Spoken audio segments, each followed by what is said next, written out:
Chi è nato qui rimpiange i tempi d'oro degli anni 60, quando San Zeno era uno dei quartieri più belli di Treviso. Le attività fiorivano e la vita era migliore. I tempi che furono era molto meglio.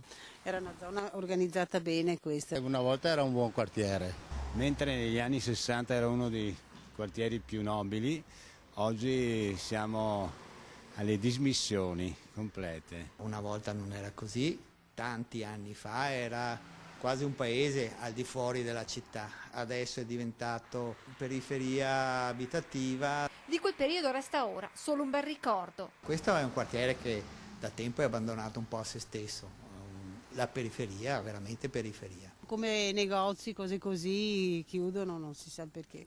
Negozi che pian piano stanno chiudendo, giovani che se ne vanno e qui restano solo gli anziani. Diciamo che è un quartiere vecchio, ci sono solo anziani qua, giovani non ce ne sono più. Colpa della crisi, degli affitti elevati, della vicinanza alla stazione, molte le possibili cause di questa situazione. Non c'è più voglia di iniziare perché comunque domandano anche troppi soldi di affitto, di conseguenza uno che deve iniziare non è che sia tanto facilitato, anche per noi è difficoltà ad andare avanti perché non avendo un po' di attività che comunque girano un po' per tutti i negozi, anche per noi sarà difficile riuscire ad andare avanti. Dovevano sicuramente recuperare l'esistente. E se lei va a fare un giro ci sono moltissime case abbandonate. Qualcuno parla poi di un quartiere dormitorio.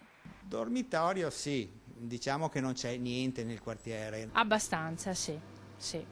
Infine c'è la questione sicurezza, da sempre tema caldo in quartiere. Ci sono tante tentaglie in giro, ci sono. C'è da aver paura perché comunque ci sono tante persone che non si conoscono. Una volta era sicuro, che io ricordo i primi tempi, uscivo tranquillamente, non avevo problemi, adesso c'è così, che si vedono anche per strada a una certa ora che non ho...